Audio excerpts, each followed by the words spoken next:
Hello tout le monde, bienvenue sur cette nouvelle vidéo. Obligé de recommencer la vidéo une deuxième fois, c'est casse-couille.com. Mais bon, pour vous je le fais, allez.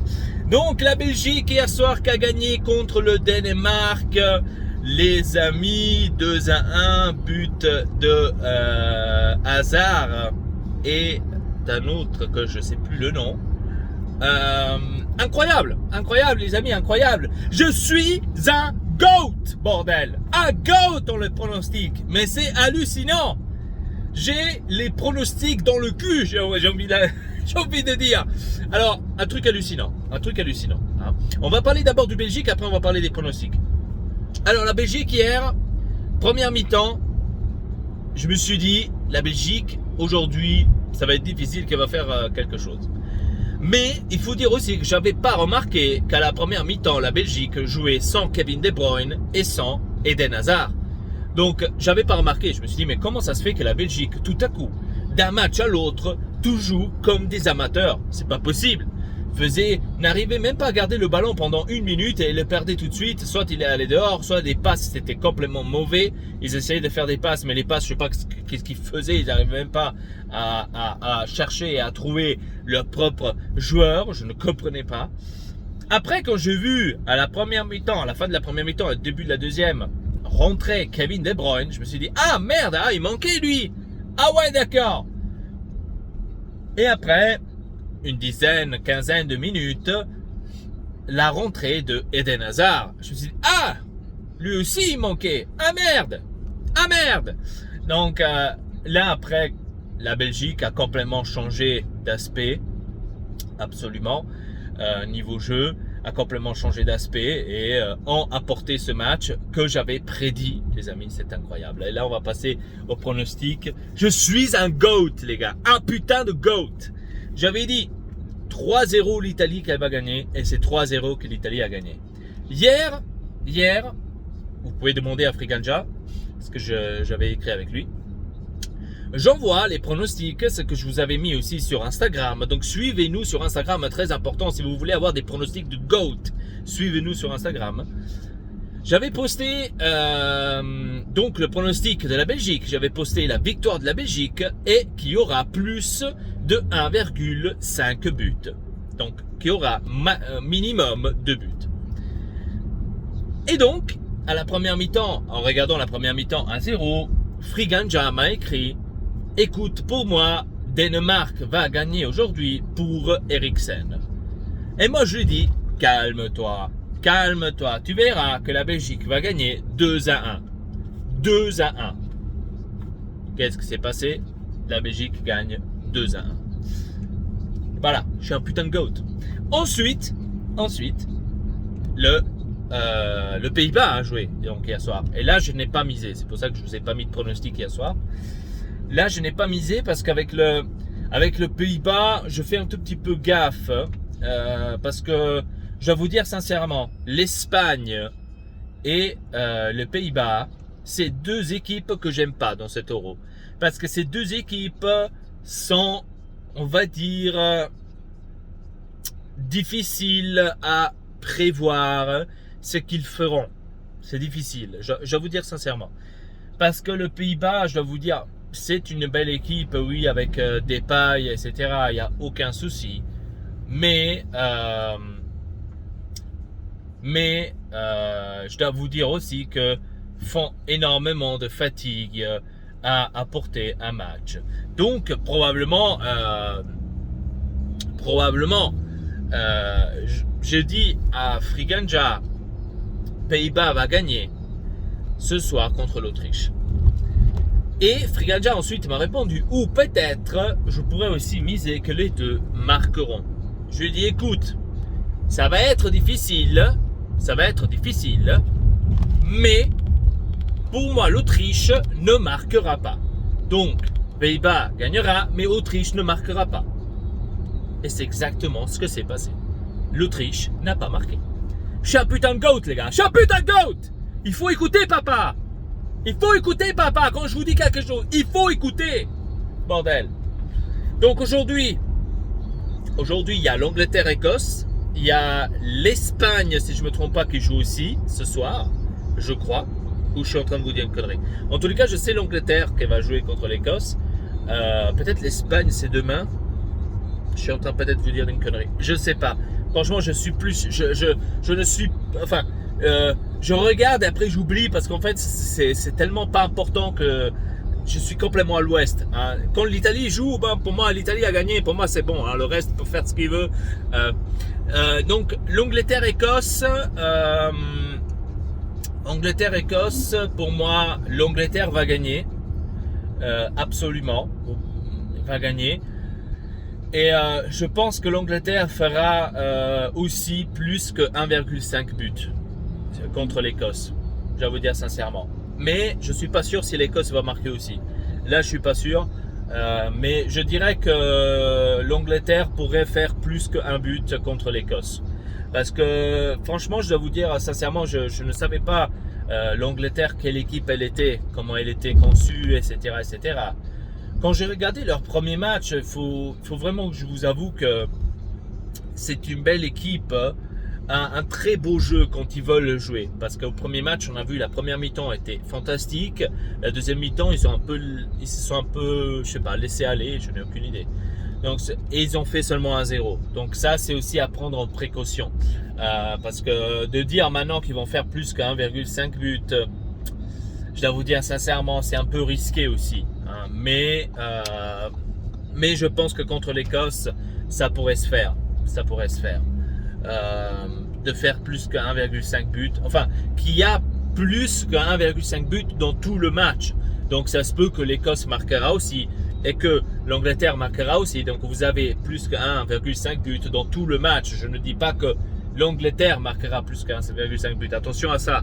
Donc attention que vous misez bien que le total des buts, il y aura plus que 1,5 but et la victoire de l'Angleterre. D'accord? Moi c'est ça ce que j'ai. Voilà. Donc je pense que l'Angleterre, de toute façon vous avez vu dans mes pronostics, c'est l'une de mes favoris l'Angleterre. De toute façon pour gagner cet euro. Le Portugal, l'Angleterre et l'équipe de France, c'est pour moi ceux qui pourront gagner cet euro 2020 en tous les cas. Je ne dis pas facilement, bien évidemment, mais c'est l'une de ceux que, pour moi, je crois qu'ils vont réussir ou qui auront peut-être la chance de réussir de gagner cet euro, en tous les cas. D'ailleurs, dédicace à mon poteau Lunza, vraiment dédicace à toi poteau. Hier, j'ai vu sur son Facebook vraiment un truc que j'avais envie d'en parler aussi en vidéo, vite fait, avant de terminer. Je me suis posé la question, d'accord? Moi, bien sûr, en tant que supporter de l'Italie, on va dire, à la base, je m'en bats les steaks de toutes ces discussions comme ça, à droite et gauche. J'ai remarqué sur le Facebook de Lunza hier, hein, il y avait un commentaire disant, j'imagine que c'était un supporter de la Belgique, je ne sais pas, disant Kevin De Bruyne vaut plus que le milieu de terrain de la France.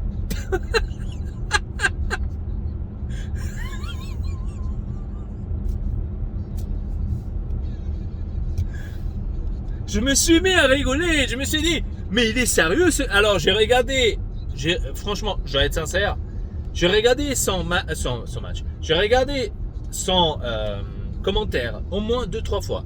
Je l'ai relu et relu. Je me suis dit, mais le mec il est en train de blaguer. Il va certainement maintenant écrire en dessous, c'est une blague, excuse-moi. Parce que c'est pas possible. Kevin De Bruyne, mieux que tout le milieu de terrain de l'équipe de France. Alors, comme je vous ai dit tout à l'heure, je suis supporter d'Italien, je m'en bats les couilles de ces trucs. Mais d'aller dire, et après encore d'écrire, quand j'ai répondu, bien sûr parce que j'ai dû répondre, quand je vois une insulte comme ça, je dois répondre. Insulte au foot, je dois répondre. Je lui ai dit, essaye de le redire sans pleurer, parce que c'est hallucinant. C'est hallucinant. Le pire dans tout ça, c'est qu'on me répond, si on s'y connaît au football, on la pense de cette manière. Minka, si on se connaît au football, on répond de cette manière. J'ai plus répondu parce que je l'aurais déglingué, les gars. J'ai plus répondu par respect par Lunza parce que Lunza, dédicace à toi frérot, mais franchement là, putain, c'est abusé. Alors d'aller dire que Kevin De Bruyne est meilleur que tout le milieu de terrain de l'équipe de France, c'est vraiment une insulte pour le football en soi. Je suis désolé. Je ne dis pas que Kevin De Bruyne est nul, attention. Mais d'aller comparer le milieu de terrain, celui de l'équipe de France avec celui de la Belgique, je suis désolé. Je pense que tu t'es fait violer par un joueur de France, je sais pas. Raconte-moi ton histoire, parce que là, il y a quelque chose qui ne va pas. Parce que ça marche pas, cette logique. Déjà, seulement Kanté, je dis seulement Kanté vaut, et je pense que je pourrais le dire largement, seulement Kanté vaut plus que la moitié du milieu de terrain de la Belgique. Et là, je suis en train de parler de la moitié. D'accord? Je ne dis même pas de tout le milieu de terrain, de la moitié. Kanté, d'accord? Kanté, de l'équipe de France. On continue. L'équipe de France n'a pas seulement Kanté au milieu de terrain. L'équipe de France a aussi Paul Pogba. Et là, so cazzi. Paul Pogba, là, je pourrais te dire, Paul Pogba est meilleur que le milieu de terrain de la Belgique entière. Là, je pourrais le dire. Parce que là, c'est la réalité. Tu peux pas comparer Kevin De Bruyne à Paul Pogba. Je suis désolé. Paul Pogba fait fonctionner l'équipe de France 100 fois mieux que Kevin De Bruyne. Parce qu'en équipe, la Belgique fonctionne grâce à Lukaku. S'il n'y a pas Lukaku en cette équipe de la Belgique ne fonctionne pas. Et tu l'as vu hier. Hier, c'était un exemple extrême que s'il n'y a pas Lukaku, et bien sûr, s'il n'y a pas Kevin De Bruyne et Hazard, s'il n'y a pas ces trois-là, la Belgique ne fonctionne pas. D'accord? La Belgique ne fonctionne pas. Et seulement un seul de ces trois-là, ça ne suffit pas. Les trois-là doivent jouer ensemble. Ça, c'est la différence entre la Belgique et l'équipe de France. L'équipe de France a pratiquement une deuxième équipe sur le banc. Et la deuxième équipe de l'équipe de France est meilleure que l'équipe actuelle, enfin l'équipe, l'équipe officielle de la Belgique. Je suis désolé de le dire, mais c'est la réalité. L'équipe de France, sur le banc, c'est hallucinant ce qu'ils ont. C'est vraiment hallucinant. Hein? Et le premier match contre l'Allemagne, l'équipe de France a seulement changé 2 personnes. 2 personnes. Ou tu peux en changer 5. Attention, parce que là... Donc l'équipe de France, tu peux pas comparer avec la Belgique. Je suis désolé. Moi, en tant que supporter de l'Inter et de l'Italie, donc... je me dis, comment peut-on venir à une idée pareille, de dire une connerie pareille? Ça, c'est quelque chose qu'il faudrait m'expliquer.